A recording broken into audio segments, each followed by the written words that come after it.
now go into the ministerial meeting that is coming. We meet on a significant day, as I've already said, as the African continent and global community celebrate this wonderful day, which we call Africa Day. We remember the founding of the Organization of African Unity on this day in 1963, where 33 African governments joined hands to establish this organization to underscore the importance of solidarity and partnership in fostering development for our continent and making sure that the liberation of the entire continent does happen. Today, the African Union, which evolved from the OAU, continues to advance multilateralism and solidarity on the path to achieve collective progress and prosperity for the African continent as a whole. It is therefore befitting that the South African government commemorates this Africa Day this year with the theme, Building the Africa We Want, through solidarity, equality, and sustainability. We are gathered here today in Ilembe District Municipality, a significant region of South Africa's culture and history. We are in the home of the region of Chief Albert Luthuli, the late Nobel Peace Prize laureate and African National Congress President. Chief Luthuli was a titan in South Africa's anti-apartheid and civil rights movement and influenced the path and vision of unity and democracy that not only inspired the African continent, but the entire global community. Therefore, as we continue to converge as the Development Working Group, the overarching theme of solidarity, equality, and sustainability of our G20 presidency, which we continue to guide us, or which continues to guide us, will continue to carry this special significance. I am confident that all of you, as our delegates from the G20 member states, inviters, guests, and development partners, will enjoy your stay and work harder during this session of this Development Working Group. As we gather here today, our global community is at a crossroads. On one hand, we face extraordinary and complex challenges from extreme poverty and unacceptable levels of inequality, geopolitical tensions, armed conflicts and insecurity, to ongoing risk of climate change, extreme weather patterns, and economic uncertainties. On the other hand, we have the hope of transformative opportunity and dignity for our people. Notwithstanding all of these factors, our collective commitment and capacity as humanity to address and tackle these challenges, the exploit, the opportunities, is very key. In words of our President, His Excellency, President Cyril Ramaphosa, and I'm going to open quotes, he said, "In every challenge lies the seed of opportunity. Our task is to nurture it into hope and action," and I close quote. I believe that this working group must be the vessel for the hope and action, a space where global ambition meets solutions to global challenges, practical delivery, and where solidarity guides our solution. This is the moment for G20 Development Working Group to reinvigorate multilateralism, strengthen development, as well as cooperation, and forge the collective solution that leaves no one behind. As we engage meaningfully in the discussions over these few days that are coming, let us draw strength from the rich tapestry of our diverse experiences. Every voice in this room represents not just a nation, but a story of hope, struggle, and unwavering resolve. In facing the complexities of our global landscape, we must remember that our unity can be our greatest strength as well. Your presence here in our country is an opportunity to reaffirm, of course, the G20's unwavering commitment to inclusive and sustainable development. The G20, as a body that represents around 85% of the global gross domestic product, and as well as over 75% of the global trade, and about 2/3 of the world's population, is the most important multilateral society that we have to always always protect with everything that we have. As a result, we are also saying that it is important that we work together to transform our mutual aspiration into tangible actions that will accelerate our progress towards the attainment of the 2030 Sustainable Development Goals. Distinguished delegates, over the next 3 days, you will continue to deliberate on the 3 priority areas of the Development Working Group with the aim of reaching consensus on addressing the pressing development challenges of our time and accelerate the attainment, of course, of the SDGs. The first priority area, as you all are aware, because this is the 3rd time that you'll be meeting to negotiate and discuss so that we can be able to have a way forward, is the strengthening of domestic resource mobilization through curbing illicit financial flows, which continue to deprive developing nations, such as most of our African countries, of resources needed to invest in health, education, and infrastructure. And we do know that domestic mobilization of resources is becoming more important and dire. As a result, this matter must be resolved, and we have to find solution to assist our countries, most especially the developing one, to be able to have a way of ensuring that they mobilize their own resources domestically to meet their own needs. The issue of illicit financial flows remains a critical challenge for many countries, as I've already alluded to, especially on this continent, and I've already alluded to that as well.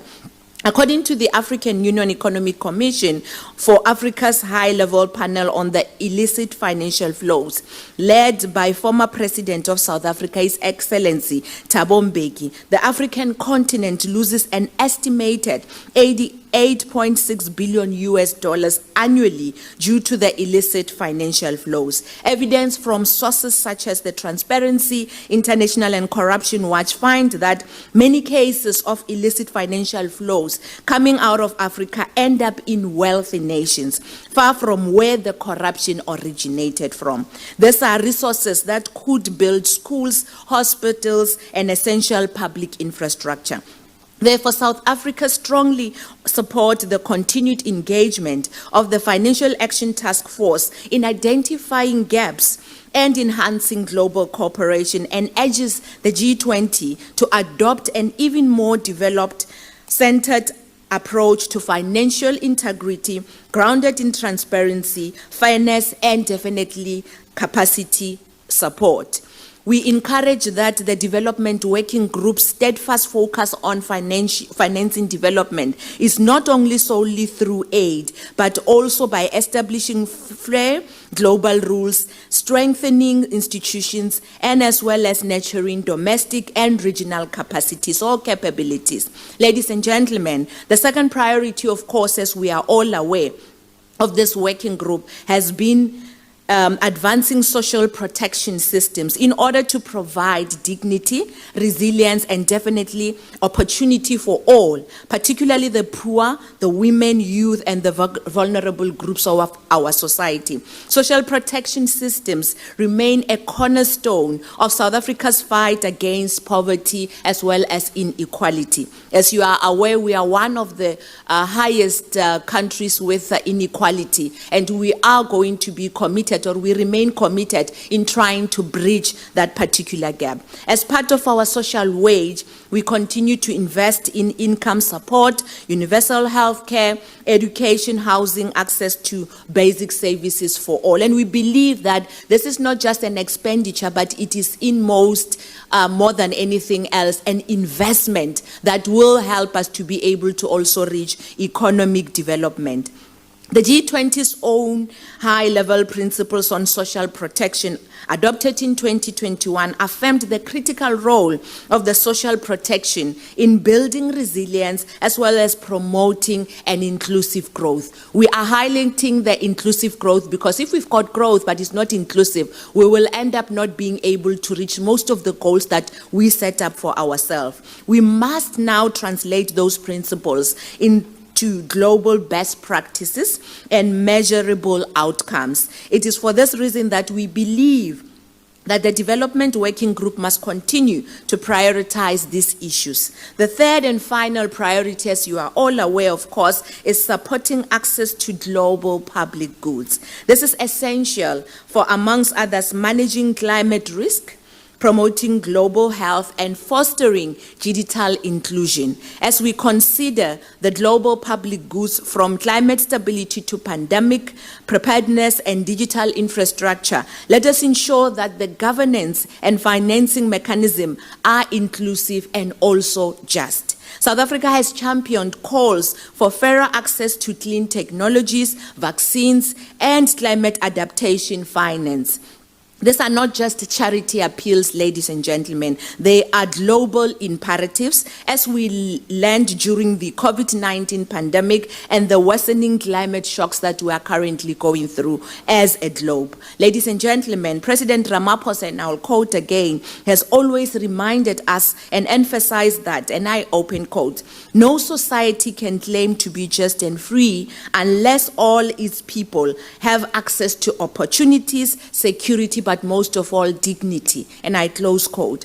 This is the ethos that should be the foundation for true multilateralism, a system where the interests of global South are not marginalized, but central to the global development agenda. I am therefore encouraged to see the Development Working Group deepening its coordination with the G20 working groups and the work streams including finance, climate sustainability, employment, as well as anti-corruption, to ensure that policy coherence and systematic impact is realized. These are vital linkages, ladies and gentlemen, that reinforce the G20's unique position as a platform that bridges development, finance, as well as global governance. I wish to welcome you, ladies and gentlemen, to the important and also look forward to your contributions as partners that we really value as South Africa, but of course, as well as contributors to what the globe is trying to do. I would also like to welcome, of course, our partners, which are the Development Bank of South Africa, the International Labour Organization, and the Financial Action Task Force in this particular working group. I am confident that their insights will enhance our work and contribute to the practical tools and partnership needed to build a just, inclusive, and resilient society. Distinguished delegates, as we begin our work, let us be guided by the agency of the moment, the wisdom of our shared experience, and the promise of collaboration that is very important and central in this particular meeting that we are having here today.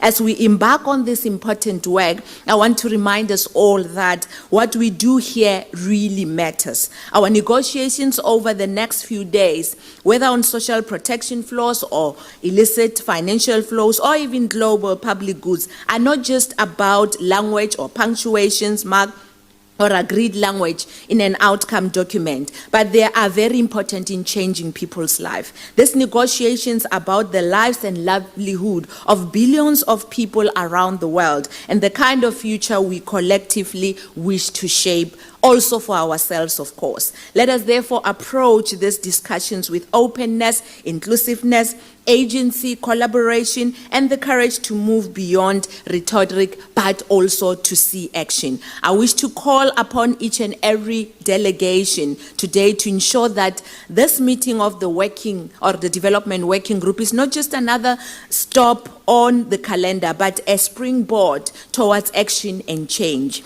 As you begin your deliberation as countries from the north and as well from the south, we have to ensure that technical and senior official level are actually, that you are here today, are actually geared upon to all the things that we as ministers in the coming meeting will then now have to deliberate upon and ensure that we are able to set targets that are deliverable and as well as measurable. I'm confident, ladies and gentlemen, that you will emerge with an agreement and consensus that we will take to this ministerial meeting that I've just spoken about, scheduled in July in Kruger National Park. I therefore wish you a productive and successful meeting of the G20 Working Group. May your deliberations here in Zimbabwe advance a more just, equitable and sustainable world for all. As the DG has already said, ngiyabonga, ngiyaleboga, asante sana, and thank you very much.